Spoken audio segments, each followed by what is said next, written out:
Tu apercevras facilement Guillaume puisqu'il mesure 2,13 m. 6 pieds 7.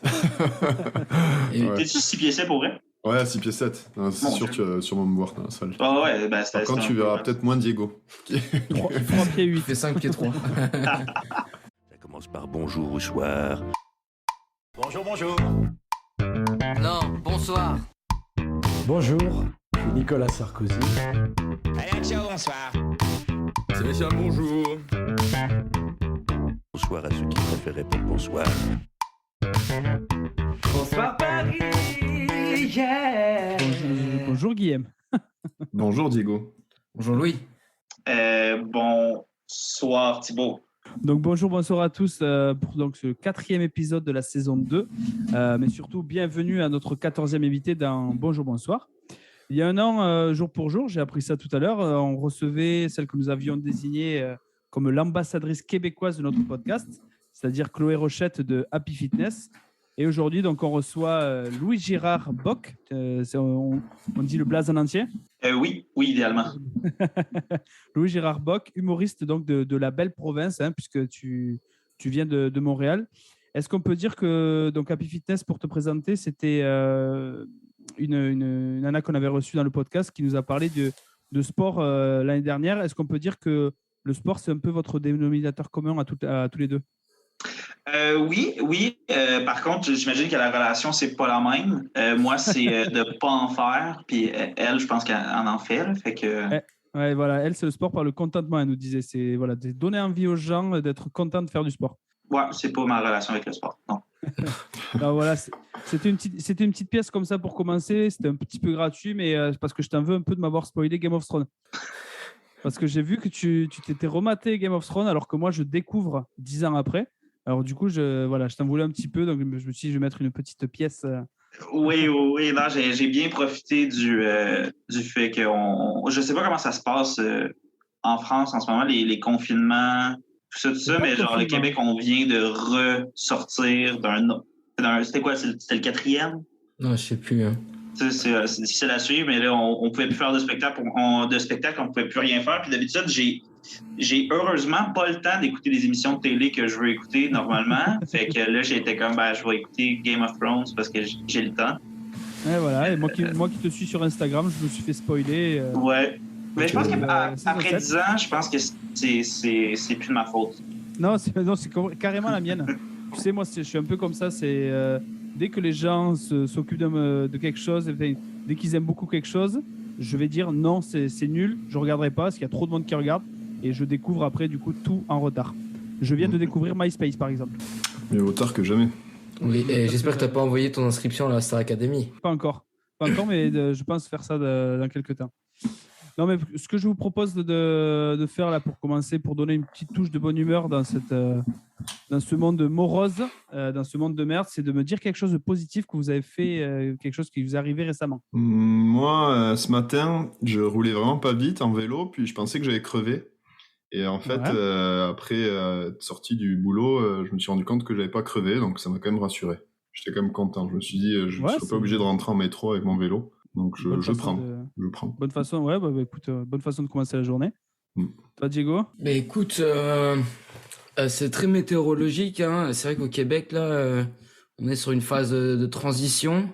Et le fait de voir comme ça des thermomètres un peu positifs de temps en temps en te levant le matin, ça annonce quand même les beaux jours. Et ça fait plaisir. Voilà, le fait de ne plus avoir besoin de mettre les gros gants, la grosse veste. Je pense que Louis, tu peux attester aussi. Là, ça commence à être long là, cette année là. Oh ouais, c'est-à-dire que là, année, je suis un peu plus tanné. C'est-à-dire que -2, on commence à dire qu'il fait chaud là-bas. Ouais. -2, tu sors. -2, c'est. -2, c'est. -2, c'est short t-shirt. C'est exact. Lunettes de soleil, pull et short, ouais. C'est la grande fête. Ouais. Alors que tu vois, moi ce matin, j'ai remis ma petite veste et j'ai ma petite écharpe sur les épaules alors qu'il faisait 13 degrés, un petit Mistral comme ça derrière, une petite tramontane. Un nargué comme ça.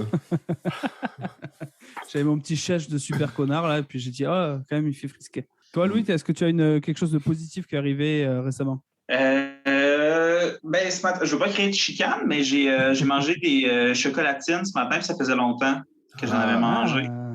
Et là, je ne sais pas si vous avez toutes la même chose en tête. Là. Je ne sais pas si... oui, j'imagine. Oui, là, chocolatine, on sait c'est quoi. Tu es ici chez toi. Oui, c'est bon. Bienvenue.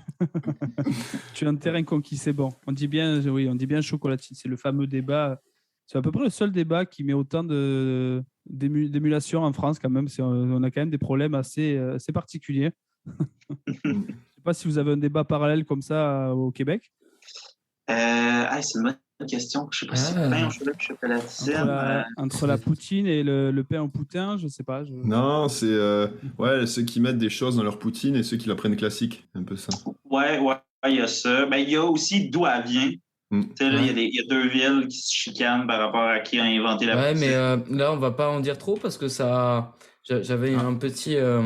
Parce que c'était d'actualité en plus, la poutine. Donc, oui, effectivement. Donc, D'ailleurs, est-ce que vous savez, j'ai vu un article là, à Toulouse, il y a une maison de la poutine, c'est un restaurant à Toulouse qui s'appelle la Maison de la Poutine, qui s'est fait harceler au téléphone et insulter parce qu'il y avait écrit Maison de la Poutine en disant qu'avec ce qui se passait en ce moment, c'était honteux d'avoir fait un truc qui s'appelle la Maison de la Poutine. Oui, en fait, je propose que vu qu'on est dans le sujet, on va tout de suite aborder mon petit défi. On peut commencer peut-être par la fin du coup.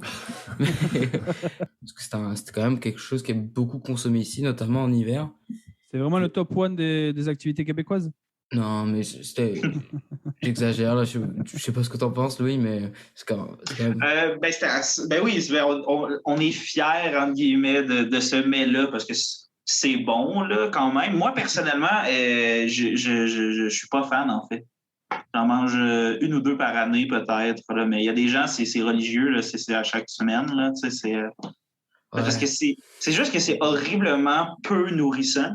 Comme plat, là, dans le sens où ça remplit, mais tu n'as mangé aucune vitamine. Là, c'est un peu terrible pour la santé, mais c'est pas faux. Mais du coup, c'était pour revenir un petit peu à l'actualité. Donc moi, j'ai créé des affirmations. Puis Louis, tu vas avoir un petit défi. C'est de trouver si l'affirmation elle correspond plus à Poutine, à la Poutine ou à Vladimir Poutine. OK. Donc, il ou elle a été créé un soir d'hiver bien pourri. La Poutine. C'est les deux. Vladimir Poutine, j'ai fait les maths. Il est né en octobre, donc apparemment, théoriquement, il aurait dû être procréé au mois de février.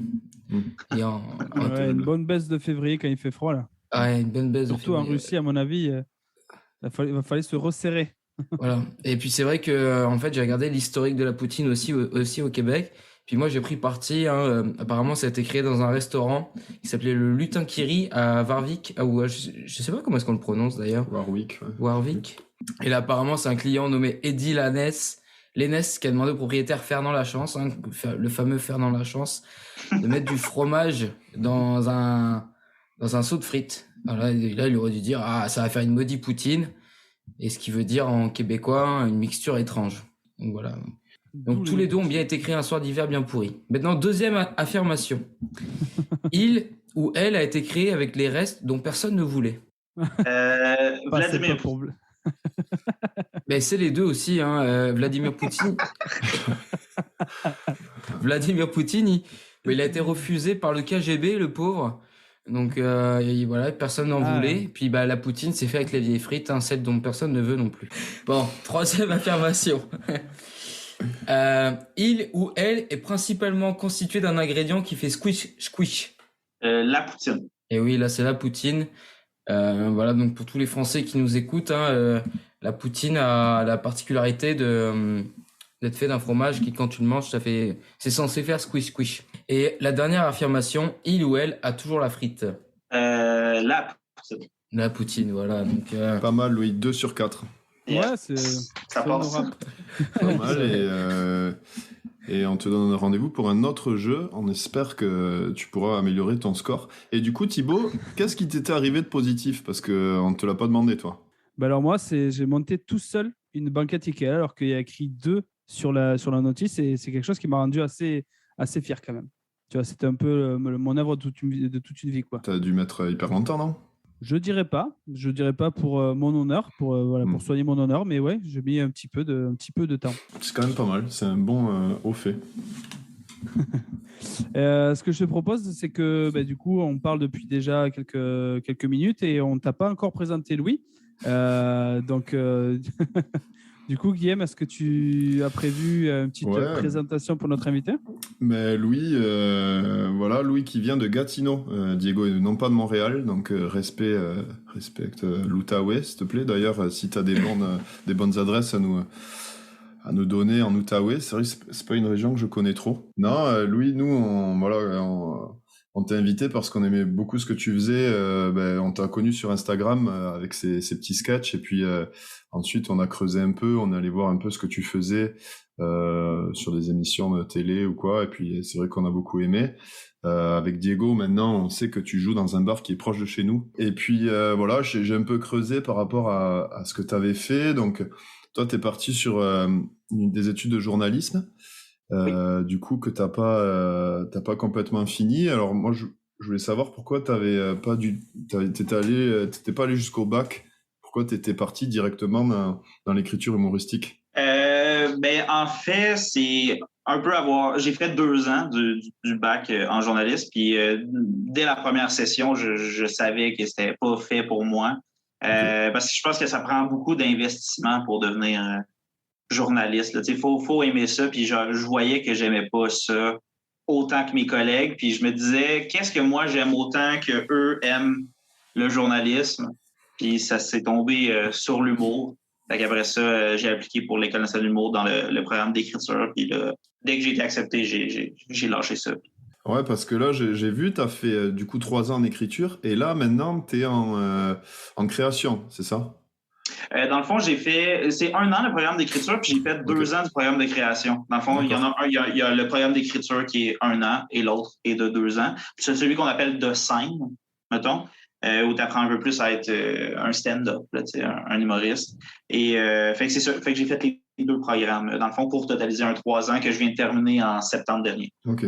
D'accord. Et du coup, pendant ces études, est-ce que tu arrivais à dégager un peu d'argent par rapport à la scène, ou tu avais des petits boulots à côté pour financer tout ça? Comment tu t'en sortais? Parce qu'ici, quand même, on sait que les études sont pas mal chères. Ouais, c'est que dans le fond, c'est sûr que j'ai eu 1 an de normal, là, comme pré-pandémie, écriture. Fait que là, je faisais des petits spectacles ici et là. Puis sinon, c'est ça, après ça a été la pandémie. J'ai travaillé dans une épicerie pour arrondir les fins de mois. Mais sinon, au niveau des études, j'ai des parents qui m'ont beaucoup aidé financièrement. J'ai vraiment profité à fond de ce privilège-là de pouvoir... j'avais pas besoin de faire du 40 heures semaine au salaire minimum pour pouvoir payer mes études. Je me suis pas endetté pour avoir ces études-là. Fait que j'en ai vraiment profité pour avoir tout le temps libre.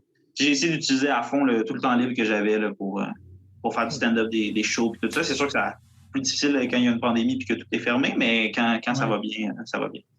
Non, mais c'est bien de le reconnaître déjà. Il y a d'être capable de reconnaître la situation de privilège. C'est pas tout le monde qui le fait d'une manière aussi honnête. Ah, c'est définitivement ça. Là, ça serait pas...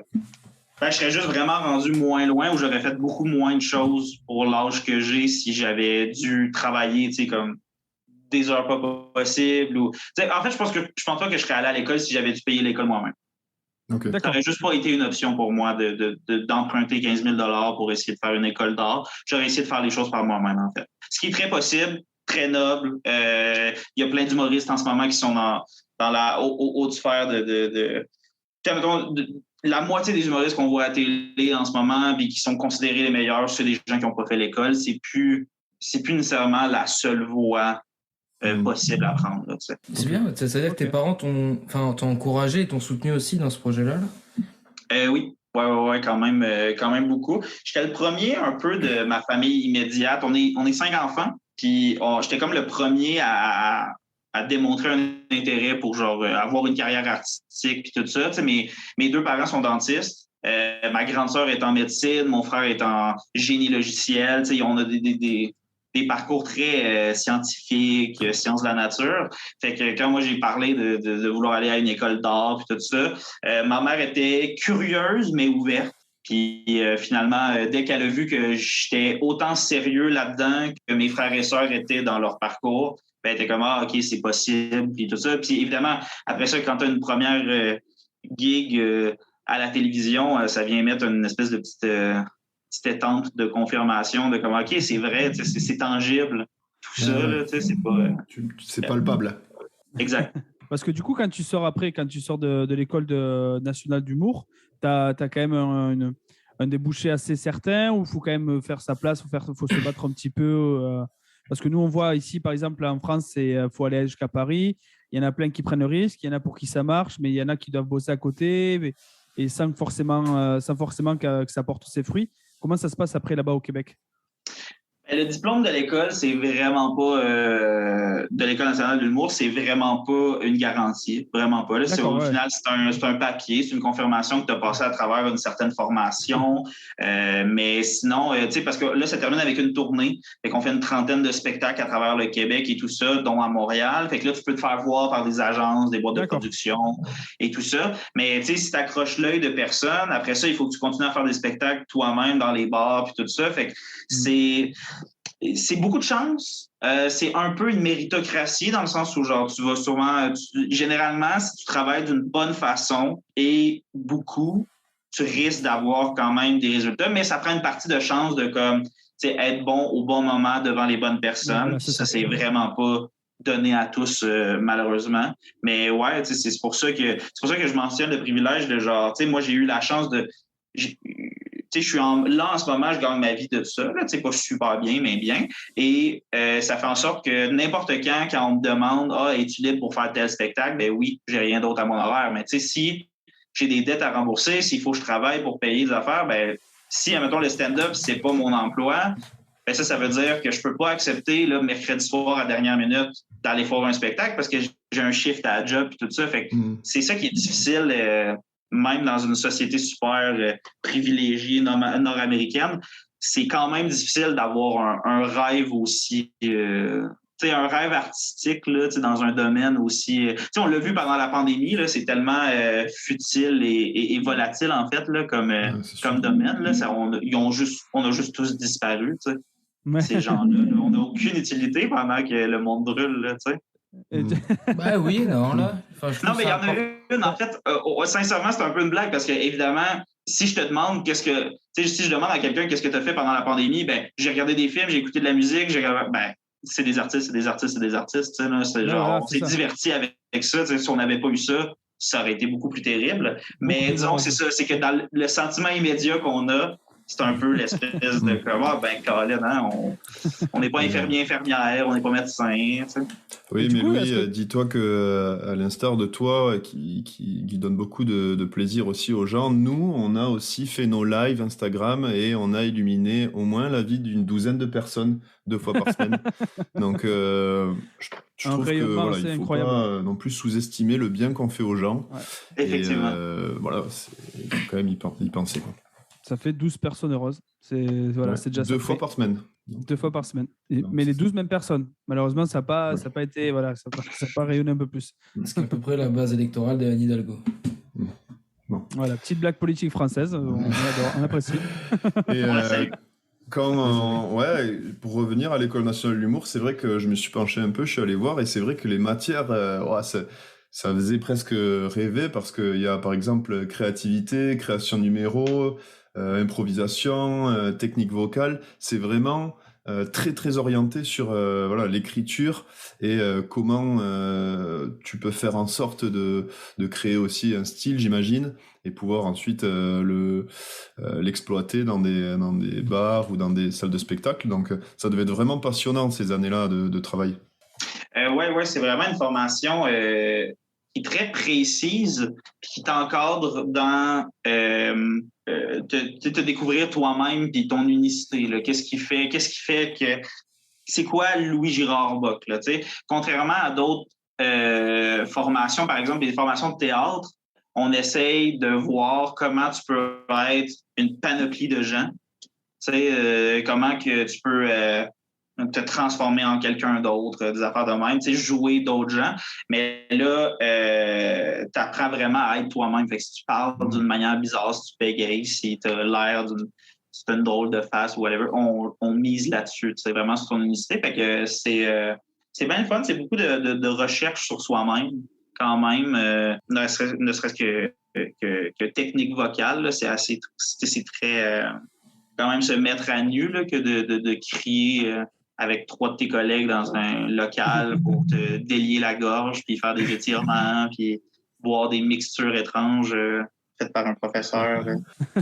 Ah ouais, vous Non, mais buvez des trucs bizarres? Ben, tu sais, des espèces, il y a une prof qui, je dis, je l'affirme en tout respect, qui est un peu, qui a un petit côté ésotérique, puis elle nous donne une petite recette là, pour, mettons, adoucir la gorge si on a la gorge irritée avant un spectacle ou des affaires de même, puis t'es comme, entre ça puis boire un lait chaud, là, ça fait la même affaire.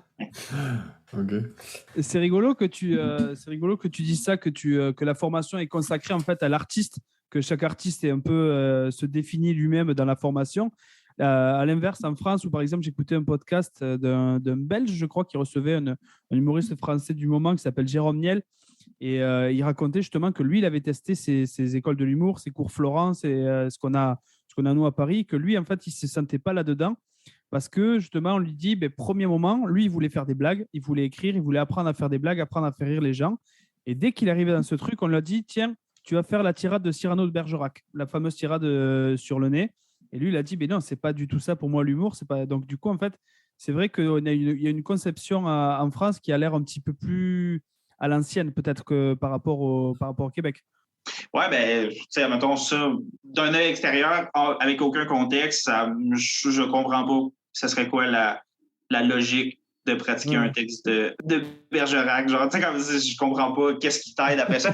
J'imagine que c'est peut-être pour pratiquer la prestance scénique puis apprendre un texte, mais ça, il faut que tu le commences tout de suite avec tes propres textes que tu écris puis ta propre vibe, parce que ça sert à ça, tu sais, genre, c'est avoir fait des cours de... Tu sais, moi, pour le peu d'expérience que j'ai, là, ce que je vois, c'est que les gens qui ont une formation, mettons, de théâtre ou qui ont déjà fait de la scène dans d'autres contextes que l'humour, ils ont un léger avantage, mais pas énorme. Tu sais, fait que si tu décides de te lancer en humour, ben là, de perdre ton temps à aller prendre des cours de théâtre, je pense pas vraiment que ça va t'aider. Je pense qu'il faudrait que ça soit des affaires beaucoup plus précises comme l'improvisation. L'improvisation théâtrale, ça, c'est un skills qui est vraiment qui est vraiment pertinent dans ce contexte-là, parce qu'après ça, ben, tu sais, faire de l'impro, c'est avoir des idées sur le coup, puis après, c'est accepter que ce que tu viens de dire, c'était pas drôle. Le nombre de fois où j'ai fait des improvisations, puis il n'y avait aucun rire, puis ça a été un silence dans la salle, ben, ça endurcit l'ego, puis après ça, quand tu arrives en stand-up, puis c'est tes propres blagues, ben, tu fais comme, je passe à la prochaine, puis c'est pas si grave. Ça. Ouais, vas-y, Timo. Excuse-moi, parce que vous aviez un spectacle du coup avec ton compère Jay Lally, c'est ça, non? Qui était basé sur l'impro? Ou c'était du stand-up, mais que de l'impro? Oui, mais dans le fond, moi puis Jérémy Laliberté, on vient du milieu de l'impro. Lui, encore plus. Là, c'est vraiment un excellent joueur d'improvisation. Et puis c'est très... Je ne sais pas c'est quoi exactement la culture de l'improvisation en France, ou si vous savez c'est quoi celle au Québec. Mais au Québec, c'est devenu un jeu national, là, quasiment. Là, l'espèce de formule d'improvisation avec 2 équipes de 6 joueurs qui ont des chandails de hockey avec la thématique qui rappelle ce sport-là, puis tout ça, puis de compétitionner dans le cadre de l'improvisation. C'est très québécois, tu sais. Et fait que maintenant, énormément de jeunes du cégep et du secondaire ont fait de l'improvisation, même des gens qui n'ont pas d'intérêt pour... Tu sais, c'est vraiment devenu un hobby que tu peux avoir, même si tu veux pas faire du théâtre, même si tu veux pas faire de l'humour nécessairement. Mais c'est un bon tremplin pour ça, parce que ça demande rien, tu sais. Ça demande pas d'équipement, ça demande pas de formation.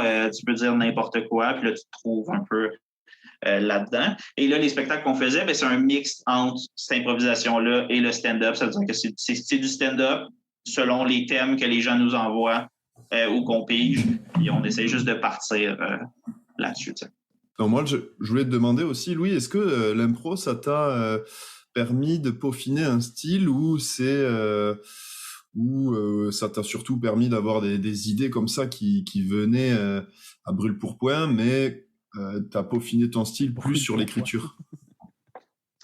Je pense que c'est pas nécessairement le style, mais ça m'a donné admettons, tu veux dire l'improvisation vraiment, comme au secondaire, au cégep, là, les 2 équipes dont je parlais tantôt, puis tout ça, là, vraiment impro. ou l'impro stand-up. Ou impro, même si tu en as fait dans les bars ou quoi, est-ce que ça t'a permis de trouver un certain style que tu aujourd'hui je pense pas que ça m'a permis de trouver un style, mais je pense que ça m'a permis de renforcer, de me créer une carapace. Je ne sais pas exactement comment dire, là, mais ça m'a endurci par rapport aux réactions du public. Ça m'a mis à l'aise avec le concept des silences entre les moments où je parle.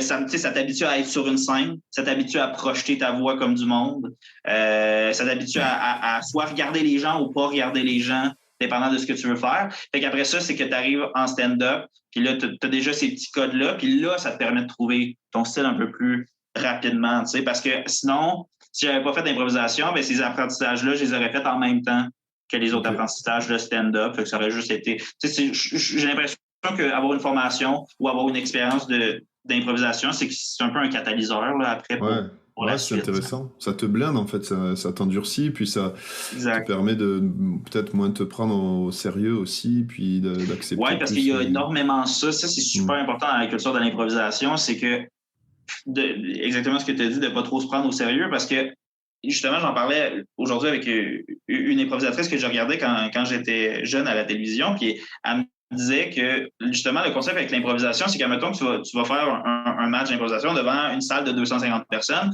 ben c'est pas capté, c'est pas écrit ni rien. Fait que les 250 personnes, ils voient ta bonne impro, ils t'applaudissent, après c'est terminé. 2 minutes après, il faut que tu en fasses une autre. On a oublié l'histoire, on s'en rappelle même plus. Personne se jase des impros. Après, on les a toutes oubliées. Puis c'est la même chose pour la mauvaise impro. Tu en as fait une mauvaise, c'est pas grave, tu en fais une autre 2 minutes après et tout le monde a oublié. Fait qu'on oublie le positif, on oublie le négatif, on se souvient juste que tu as été drôle ce soir-là ou whatever, mais c'est très éphémère. C'est très éphémère, fait que tu peux pas vraiment créer un énorme ego par rapport à ça, mais tu peux faire des apprentissages qui sont particulièrement pertinents, je trouve.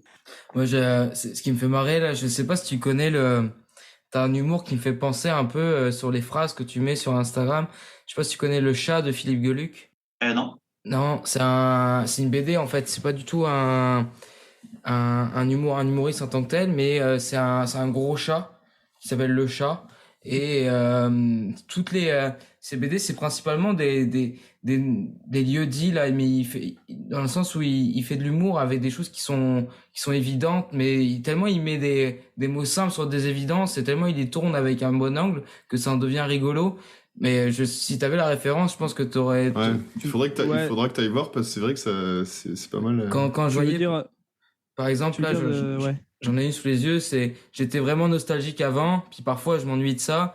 Je sais pas, c'est le genre d'humour que j'aime bien parce que c'est fin en même temps, et je te conseille d'aller voir Le Chat de Philippe Geluck, c'est plein de BD.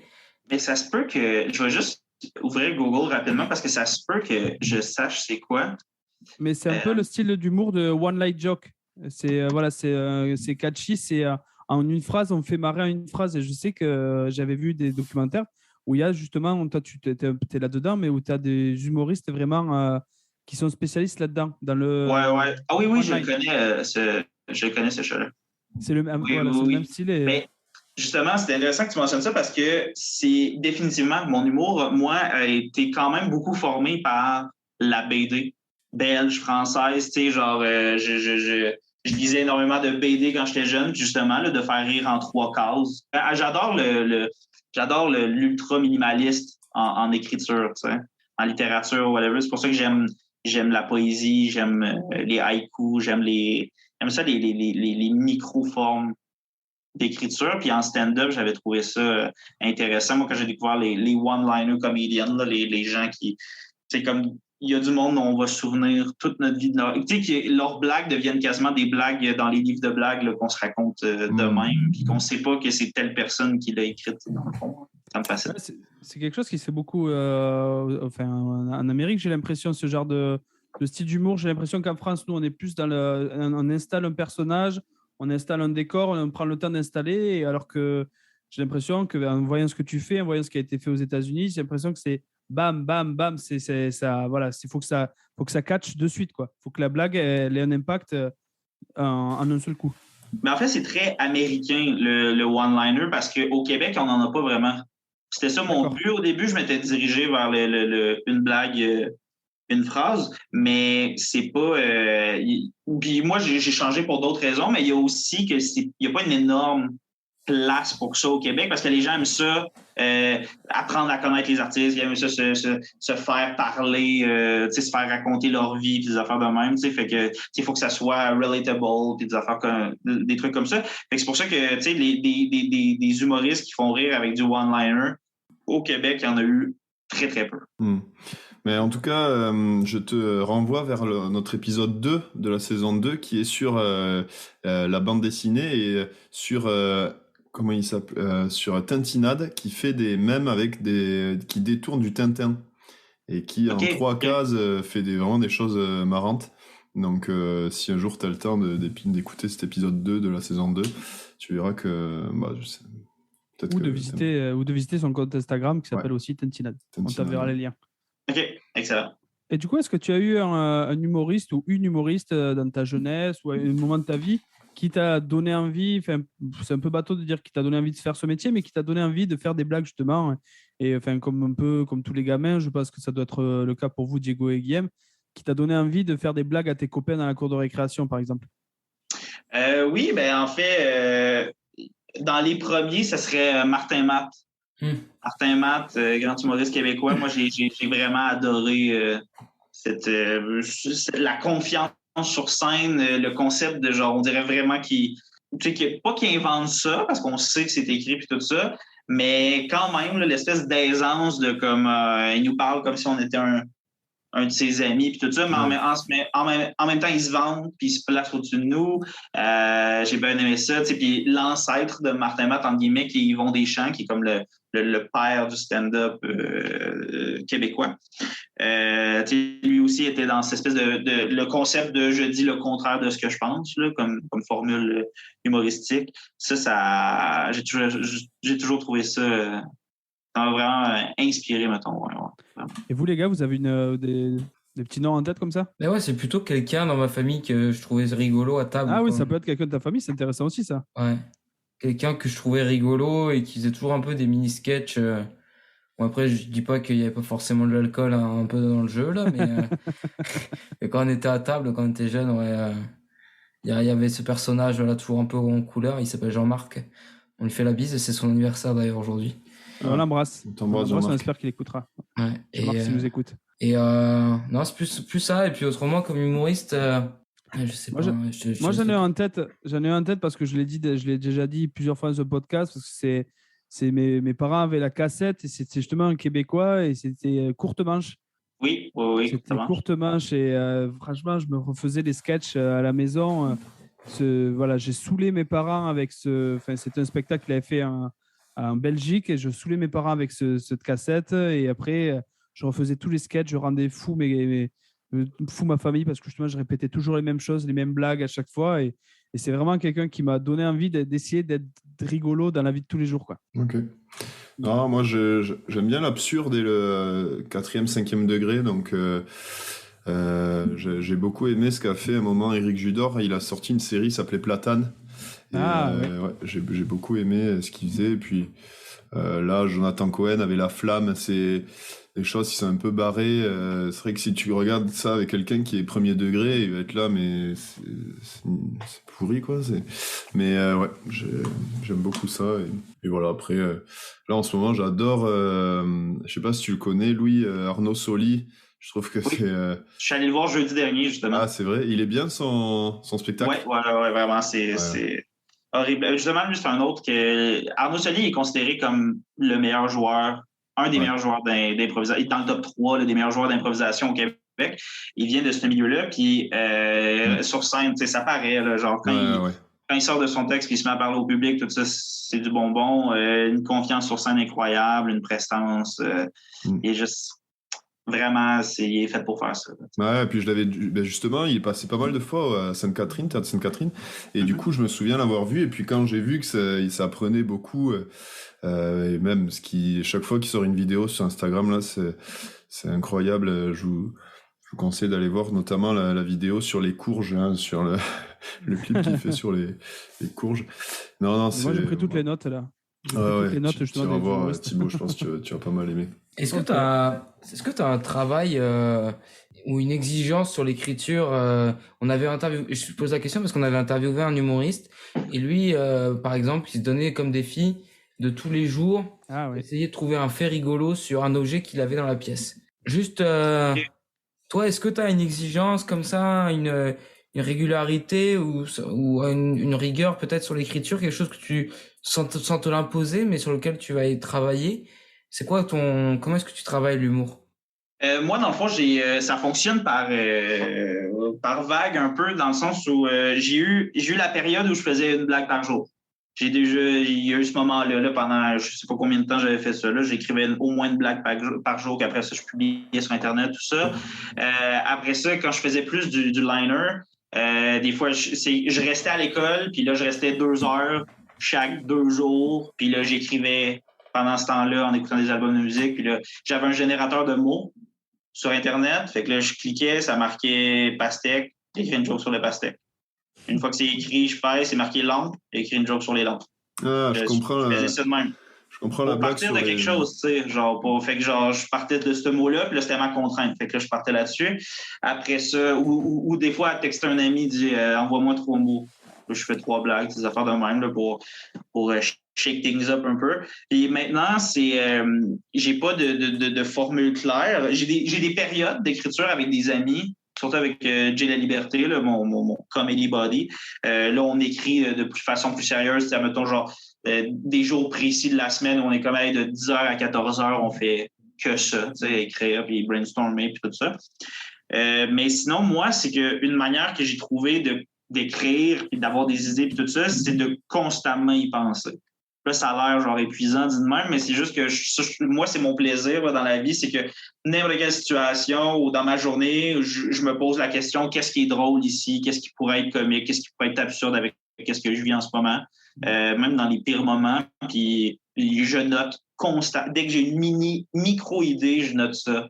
Puis après ça, c'est de prendre des périodes pour retomber dans tes notes, reclasser ça d'une manière un peu intelligible, puis ça donne des résultats. D'accord. Là, c'est intéressant. Okay. Ouais, c'est intéressant de connaître les méthodes de chacun. Est-ce que Guillaume, tu veux profiter, vu que il a parlé de son comedy buddy, j'aime bien cette expression, pour parler justement de faire ton petit jeu? Ah oui, alors mon petit jeu, Louis, alors je vous renvoie encore sur la page de Louis avec ses vidéos sur les podcasts, et c'est vrai que ça m'a fait beaucoup rire comment vous avez un peu détourné ça avec ton collègue. Et du coup, Louis, là, je te propose un jeu. C'est vrai qu'on trouve un peu de tout, de n'importe quoi sur les podcasts. On peut trouver d'ailleurs le nôtre. Qui est vraiment dans la catégorie tout et n'importe quoi, tout venant. Et du coup, ça m'a fait penser au fait qu'il y ait énormément de podcasts, et je suis allé un peu chercher les originalités. Et du coup, Louis, je vais te donner des podcasts, et tu vas devoir me dire si oui, ils existent, ou non, ils n'existent pas. Donc, c'est pas évident. Il y en a 5. Donc, si tu as 3 bonnes réponses, tu dois nous donner un gage, un défi. Et si malheureusement, tu as 3 mauvaises réponses ou plus, c'est nous qui t'en donnons un. Est-ce que tu es prêt? Oui.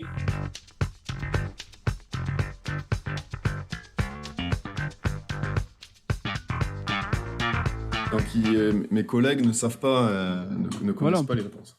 On peut essayer de jouer, nous, ou pas? Alors, vous pouvez donner votre avis. Avis qui influencera peut-être Louis. Alors, premier podcast, donc est-ce qu'il existe et qu'il n'existe pas? Donc, il s'appelle Mamie Gâteau, et c'est 1001 histoires.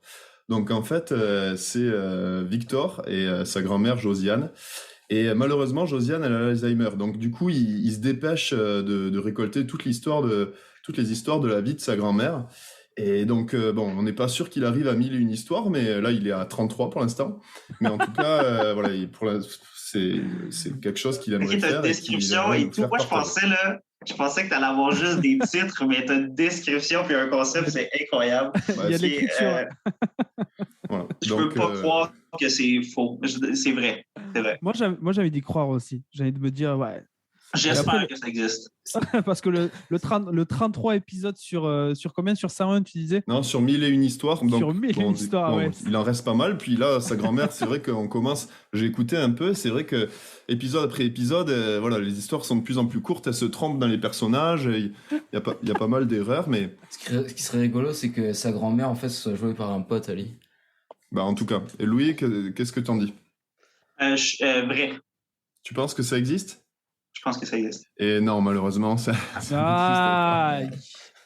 Mais en tout cas, voilà, bon ça scénario. peut être une idée si jamais vous avez une grand-mère qui Alzheimer. malheureusement commence un peu à tourner du.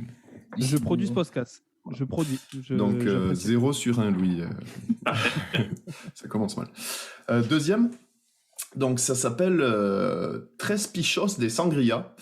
Donc voilà, c'est des sujets qui sont proposés par les auditeurs sur le thème du tango et de la sauce salsa. Et en fait, il y a une seule règle, c'est qu'au bout de 3 pichets de sangria, l'émission se termine. Faux. Alors, C'est dommage. faux? Moi, j'y crois pas trop. Après, J'y c'est vrai crois que pas c'est trop non plus. Ouais. j'y crois pas trop. Là, c'est un peu capillotracté quand même. Comme, Alors effectivement, Louis, c'est faux. Donc en fait, il y a par contre quelque chose qui existe, c'est 3 bières. Je sais pas si tu connais, Louis, c'est un podcast québécois justement, où effectivement l'émission se termine au bout de 3 bières. 3 pintes Mais ou 3... 3, je sais pas, mais en tout cas... 3 litres. Tu bois de la bière, Louis? Oui. Et tu bois quoi ici au Québec? La moins chère, d'habitude, dans les bars. Ah, la c'est comme ça que je Big Ten. choisis. Big Ten. La Big Ten? La Bolson Dry. La Big Ten, ouais. Souvent, je bois de la Rolling Rock, Ah oui. la canette verte, mais juste parce que je trouve l'image belle. Tu sais, des fois, je choisis au visuel là, la bière. Ah, moi je suis d'accord avec toi sur la Moose Head. Tu sais, la la bière Big avec Oui, la... ouais. Ah, j'aime bien celle-là. Non, la Miller, la champagne, de champagne Ah, la avec champ. bière. Ouais, la- Oui, le champagne des bières, tu sais, c'est pas pathétique. Ouais, ils ont eu là. peur de rien quand ils ont créé ce truc. Ah, Donc mais là, ouais. bien joué, 1 sur 2, du coup, t'es pas mal relancé. Donc, troisième podcast, qui s'appelle La Cravate. Alors, La Cravate, 2 fois par mois, Johan part à la rencontre d'anciennes ou actuelles gloires du rugby. Donc, le rugby, c'est un sport avec un ballon ovale. Et voilà, il vient dans une bulle un peu intemporelle, recueillir des témoignages touchants et inspirants sur le monde de la balle ovale, du rugby, et du coup, ça s'appelle La Cravate. L'affaire, c'est que je sais pas, la cravate, c'est-tu un terme de rugby que je suis posé connaître? On le sait pas. Ok, je vais y aller avec faux. Et non, ça existe. Et malheureusement, Louis, il existe bien, et c'était notre dernier invité. Donc on l'embrasse, oui. Johan. Salut. Non, mais... J'aurais dû m'en douter, vous n'avez pas participé. Ah, c'est vrai, ils sont restés silencieux. Non, mais la cravate, c'est en fait, c'est un terme qui existe réellement en rugby. C'est quand tu... mais aujourd'hui, c'est sanctionné. C'est quand tu plaques quelqu'un en l'arrêtant par le cou. Donc, comme si tu t'as attrapé, comme si tu mettais une cravate à quelqu'un. Bah là, c'est pour définir un peu une méthode de plaquage qui est absolument dangereuse. Ouais. Ok. Donc, c'est pour ça qu'il a appelé son podcast comme ça. Mais autrement, là, c'est le seul rapport avec le rugby à la cravate. Ouais. Donc, podcast suivant, donc il y a aussi on trouve aussi des podcasts pour enfants. Et donc là, je vous propose Doggy Star versus Crazy Croquette. Donc, c'est un podcast pour enfants mettant en scène 2 seigneurs de gang canins dans la ville de Crystal Creek, au Kentucky. Un podcast qui a du chien. Je vais y aller avec vrai. Tout le déroulé pour aller jusque-là. Attends, t'as dit quoi? Doggy? Alors, c'est Doggy Star versus Crazy Croquette. Donc, c'est en gros 2 chefs canins qui se guerre de gang dans la ville de Crystal Creek, au Kentucky. C'est pas de patrouille en fait. C'est pas de patrouille. Moi, j'y crois pas. Du chien. J'y crois pas. C'est pas de patrouille. C'est totalement l'histoire de pas de patrouille. Donc, toi, tu dirais faux, toi, Diego? Moi, j'ai peur de tomber sur un os. Oh là là. Il va falloir montrer les crocs. Moi, je pense que c'est vrai. Alors, Louis, tu penses que c'est vrai et malheureusement, c'est faux. Hein. C'est complètement inventé, encore une fois. Mais L'art de je l'écriture. vous ai un peu embobiné là, avec cette histoire de Moi, j'avais dit faux. Ouais, c'est vrai. Moi, j'ai dit faux. J'ai dit que c'était la pas de patrouille. Donc, Louis, tu as d'ores et déjà perdu, hein, même s'il te reste, même s'il reste un podcast. Donc j'ai réussi à un peu brouiller les cartes, hein. C'est pas évident. Oui, mais totalement. T'as des très bonnes idées. Là. Je pense que tu devrais investir. Et donc là, le dernier podcast, il s'appelle Bleu comme Mars. Donc c'est une docu-fiction où en fait Mars est devenu ultra ringard. Et après que tout le monde y soit soit installé là-bas. Et du coup, tout le monde est reparti, sauf un gars. Et en fait, il nous raconte sa vie qui est pas terrible parce que finalement, il est tout seul et il se fait chier, quoi. Vrai podcast. Ça pourrait être vrai, ça. Ouais, moi, je Un veux peu dire vrai aussi, quand même. Un peu dystopique, là, dans le sens, le gars, il... Non, Ouais. c'est faux. Je sais pas. Alors, tu dis vrai, Louis? Ouais, je vais y aller avec vrai. Et c'est vrai. Bravo. Yeah. Ah, ouais. Est-ce que Ah, si, je me voyais. Est-ce que tu l'as écouté? Non, mais j'ai C'est drôle, hein, malheureusement. c'est quand même vraiment original comme idée Ouais, de vraiment. podcast. Ouais. Non, mais ouais, il y a plein. Après, je suis tombé sur des trucs, même des podcasts érotiques. Ouais, il y a pas mal de choses. Mais en tout cas, félicitations, Louis, parce que tu as perdu du coup le défi et le jeu, pardon. Et donc, on te donnera un défi. Et ce sera peut-être un jour où, avec Diego, on est sûr de venir te voir, de glisser une petite blague dans une de tes impros, de tes spectacles. Ça pourrait être rigolo. Sur la grand-mère d'Alzheimer. Ok, ouais, ça me va. Ok. En plus, j'ai vu que tu faisais pas mal d'humour noir un peu là. Il y en a une qui m'avait fait rigoler, c'était sur ta copine qui t'avait offert qui avait fait un shooting à nu. Shooting nu, ouais. Et ça, c'est la plus populaire outre-mer, cette blague-là. Je pensais pas aller chercher autant de gens, mais ouais. Celle-là, moi, j'ai beaucoup aimé aussi. Pareil, c'est un même coup. La chute était inattendue. J'attendais autre chose, je m'attendais pas à ça. Et en fait, j'étais agréablement surpris. Au début, tu te dis, ouais, la copine sympa, quoi. Et puis en fait.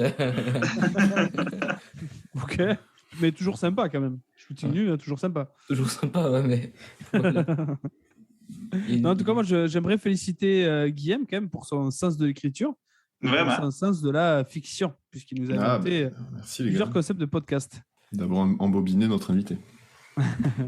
Moi, j'aimerais repartir sur une petite phrase que j'ai lue en préparant, donc en investiguant sur toi. J'ai lu qu'à Montréal, peu importe la journée, il y a une soirée d'humour dans un bar quelque part. Est-ce que c'est un peu la marque de fabrique de l'humour québécois, c'est d'être ouvert au comédie club et tout ce genre de choses, et justement, finalement, donner l'accès à l'humour à un peu qui veut bien l'apprendre? Il y a l'avant-pandémie puis l'après-pandémie. C'est ça, malheureusement, la réalité. Mais l'avant-pandémie, c'est 100% vrai. L'avant-pandémie, pré-pandémie, là, tu joues... Admettons que tu es un humoriste là, quand même établi ou quoi que ce soit. Tu peux jouer plusieurs fois par soir, presque tous les soirs. C'est ça, la réalité à quel point il y a des soirées d'humour puis tout ça. Mais maintenant... là, ça repart tranquillement pas vite. Il y a de nouvelles soirées qui réapparaissent et tout ça, mais c'est plus le même nombre de soirées qu'il y avait avant. Mais oui, c'est très ouvert comme milieu quand même. Là, il y a des soirées de tous les niveaux. N'importe qui sur l'île de Montréal peut écrire, en fait, au Québec, peut écrire à la personne qui fait le booking au Bordel Comedy Club à l'open mic, puis va finir par jouer à un moment donné. C'est ça la réalité. C'est qu'à un moment donné, il y a toujours un open mic qui vont accepter de donner la chance à quelqu'un qui n'est jamais monté sur scène. Fait que c'est déjà ça. C'est bien aussi moi, je trouve que c'est incroyable parce que les gens qui ont envie de travailler, qui ont envie de progresser aussi, ils ont plein d'opportunités parce que, comme tu dis, on leur ferme pas les portes, et puis le public est hyper bienveillant, même quand, des fois, c'est pas terrible, ça essaye un peu d'applaudir, ça va rigoler un peu, les gens vont un peu, je dirais pas se forcer, mais ils vont être vraiment bienveillants, et ça permet vraiment aux gens de progresser, et je trouve que c'est comme ça aussi que tu creuses, et que c'est en essayant, en rabâchant. Et c'est vrai que, comme tu dis, Montréal vraiment donne l'opportunité aux jeunes pousses de grandir, quoi. Ouais, c'est surtout je rebondis sur ce que tu dis, Guillaume. C'est vrai que c'est le retour qu'ont fait pas mal d'humoristes qui sont passés par le Québec et qui ont vu leur carrière exploser justement en allant tenter leur chance au Québec. Je pense à Romain Fraissinet ou à Fary qui disaient justement que là-bas, le public en fait avait tellement une appétence pour l'humour et le stand-up que en fait c'était plus facile de faire rire là-bas parce que justement, ils donnent un peu la chance à tout le monde. Enfin, je m'embrouille un petit peu quand en finissant ma phrase, mais c'est un peu l'idée, c'est que comme disait Guillaume, c'est que le public est beaucoup plus bienveillant. Oui, puis je pense que c'est un public qui est peut-être un peu plus. Mais je connais pas la situation en France. Il faudrait que j'y aille plus en toute honnêteté. Mais à ce que j'ai entendu dire, c'est que au Québec, on est particulièrement intéressé au stand-up et le public est très éduqué par rapport au code du stand-up. Fait qu'après ça, tu sais, c'est pas que c'est plus facile, c'est que j'ai l'impression que peut-être que pour deux personnes au même niveau, ben là, tu viens jouer au Québec, puis là, les gens ont compris ce que tu proposais, ont accepté, puis là, ils en rient, puis là, mettons, en France, où tu vas tomber dans la catégorie que c'est un peu plus niché, fait que ils n'ont pas les codes, fait qu'ils rient moins. Et je dis ça du haut d'absolument aucune expérience parce que j'ai jamais mis les pieds là-bas. D'accord. C'est vrai que l'humour en France, c'est pas... les Québécois, là, aiment rire, là. En France, peut-être parfois plus aller chercher l'humour second degré, parfois l'humour politique aussi. Ici, là, le Québec, là, ça rigole tout le temps, là, pour à peu près... le monde rigole beaucoup, là, par rapport à peu près tout et n'importe quoi. Et même sur des situations de la vie quotidienne, même sur il y a aussi des questions sur la vie politique aussi. Enfin, le champ de l'humour est vraiment très vaste ici, là, je trouve. Ben, j'ai regardé un documentaire, tu vois, pas plus tard qu'il y a 2 jours, hier soir. Et justement, il y avait le Charles Deschamps, donc, qui est copropriétaire apparemment du Bordel Comedy Club, qui disait que les Québécois, parce que alors, le documentaire est sur Netflix, alors c'est Netflix français, donc je ne sais pas si au Québec vous allez pouvoir le voir, ça s'appelle Voulez-vous rire avec moi ce soir? C'est un humoriste qui s'appelle Yacine Bellous, qui a allé dans le monde entier pour aller à la rencontre des stand-uppers du monde entier, des Italiens, des Russes, des Québécois, des Allemands, des Anglais, des Américains. Et justement, il disait, ce propriétaire du Bordel Comedy Club, que les Québécois sont sans cesse en fait à la recherche d'originalité. Est-ce que tu es d'accord avec ça? Oui. Ben oui et non. Dans le sens où j'ai l'impression que, genre, tu sais, comme dans n'importe quel pays, en ce moment, au Québec, il y a c'est peut-être super argiste, qu'est-ce que je veux dire, là, mais il y a une population vieillissante qui n'est pas nécessairement ouverte à tout ce que les jeunes veulent proposer. Puis des fois, quand tu es un peu trop champ gauche ou que tu sors si tu fais de l'humour un peu trop absurde, ça ne va pas les intéresser nécessairement. Fait que par originalité, qu'est-ce qu'on veut dire? C'est des nouvelles blagues qui n'ont jamais été entendues? Oui, c'est toujours ça le but. Mais par proposition originale de j'ai jamais vu ce type d'humour-là, je ne sais pas à quel point. Évidemment, lui, il assiste à énormément d'originalité parce qu'il est au Bordel Comedy Club où il y a un open mic, fait qu'il est témoin. Tu sais, il est dans les soirées d'humour, fait qu'il voit énormément de jeunes essayer de nouvelles affaires. Est-ce que tout le monde, est-ce qu'il y a de la place pour tout le monde dans le milieu, puis est-ce que tout le monde va pouvoir gagner sa vie de ça? Je ne sais pas. D'accord. Est-ce que des fois tu trouves ça dur d'avoir cette exigence d'être performant à chaque soir, parce que on est humain là, il y a des journées avec et des journées sans là, et est-ce que des fois cette exigence elle est difficile ou tu arrives à passer outre?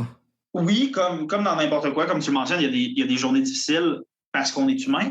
Par contre, moi, dans un contexte, tu sais, dans la société dans laquelle on vit, moi, du 9 à 5, une job de bureau un peu normal ou une job un peu typique, ça me parle moins, tu sais, ça me parle moins pour ma façon de dormir ou de vivre ma vie ou de manger mes repas. Tandis que la job d'humoriste, ben moi, ce que j'aime, c'est j'aime ça que chaque soirée ou chaque affaire, c'est comme un mini-contrat, puis que si je fais bien ce contrat-là, on m'en donne un prochain. Mais moi, je trouve ça motivant parce que ce que j'aime, ça peut être stressant puis rushant pour certaines personnes parce que c'est très insécure au niveau de l'argent, c'est très insécure par rapport à l'avenir. Mais ce que j'aime, c'est que je suis directement récompensé par l'effort que je mets dans cette job-là. Et si ça va bien, c'est grâce à moi. Et si ça va mal, c'est de ma faute. Mais moi, je trouve ça sécurisant que ça soit de ma faute parce que je suis la seule personne qui peut régler ça. Tu sais, genre, si ça se passe mal à la job, c'est pas à cause de phénomènes extérieurs qui sont pas en mon contrôle. Ça, je trouve ça sécurisant de savoir que je peux régler les problèmes, puis je trouve ça valorisant de savoir que les choses qui m'arrivent sont grâce à mes efforts. T'sais. D'accord. Ouais, vraie culture entrepreneuriale, voilà. Ouais, là, on a changé complètement de domaine, là, du coup. Ouais, c'est intéressant. C'est une question parce que c'est vrai que ça peut...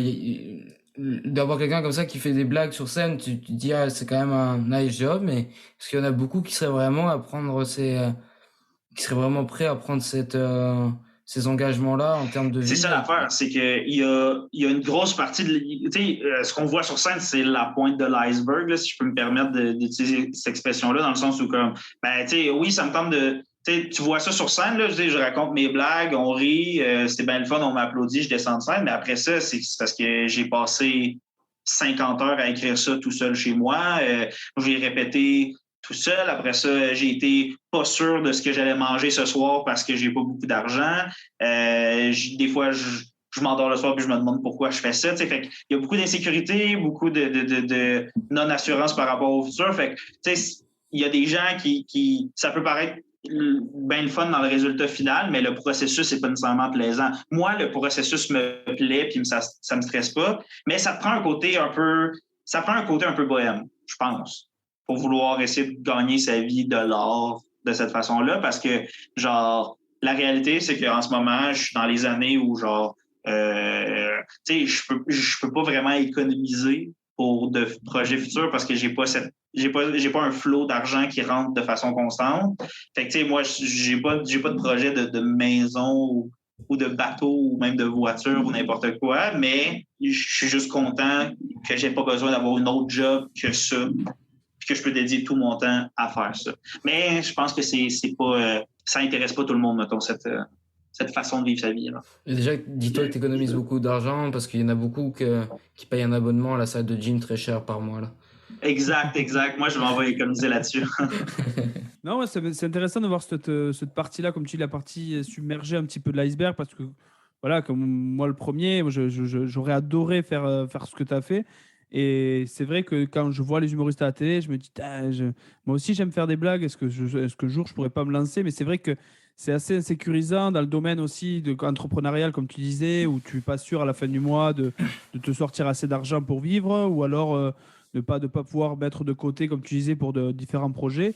Mais aussi le côté insécurisant faut avoir aussi, quand même, faut en avoir dans le bide, en fait, pour monter sur scène aussi et se prendre un bide. Est-ce que, bon, après, c'est déjà une question qu'on avait déjà posée à un humoriste, mais est-ce que toi, par exemple, tu as déjà pris un bide énorme qui t'a mis vraiment une grosse claque?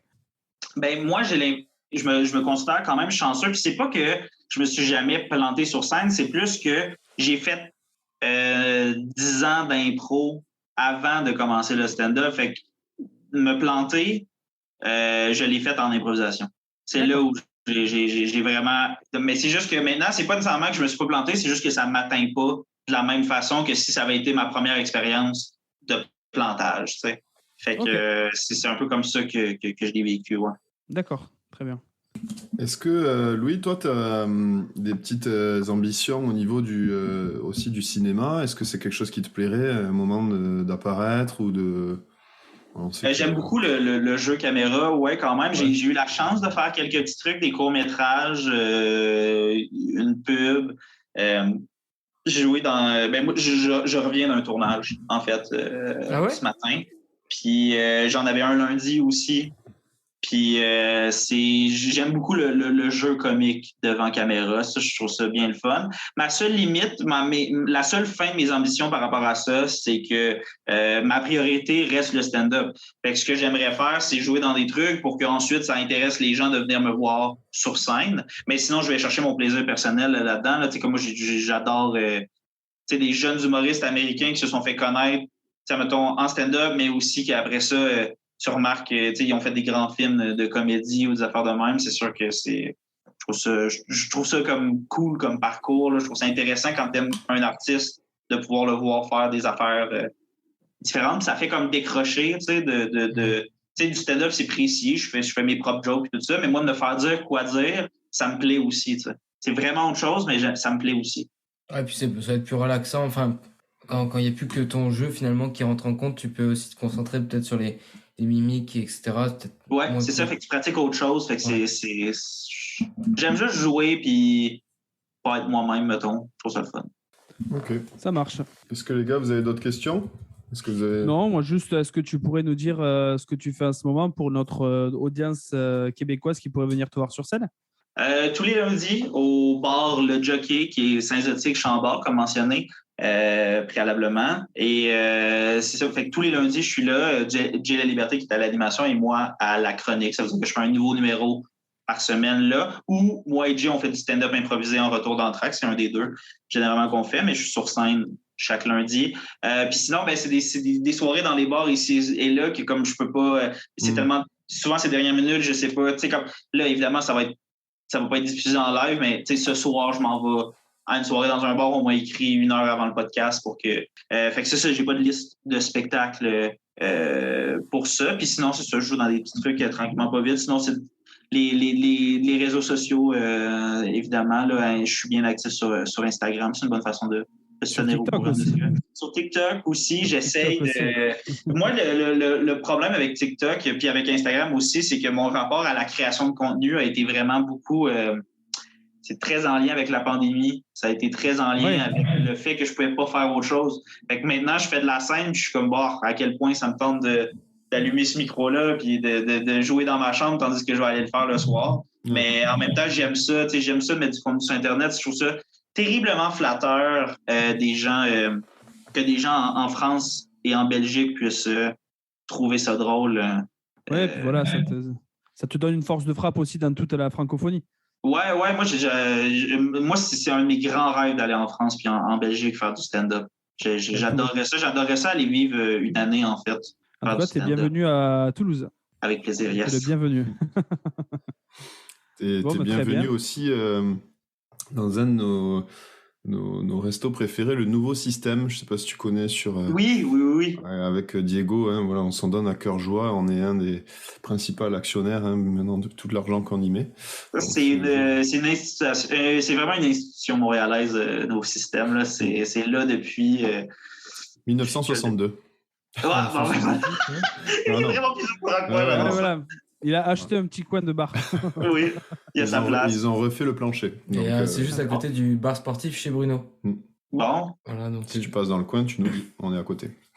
Parfait. En tout cas, on va venir voir. Tu cherches. Oui, on va venir au jockey, puis on te fera un petit. Si on vient un jour, le petit défi. Et tu apercevras. Oui, avec plaisir. Puis tu apercevras facilement Guillaume, puisqu'il mesure 2,13 m. 6 pieds 7.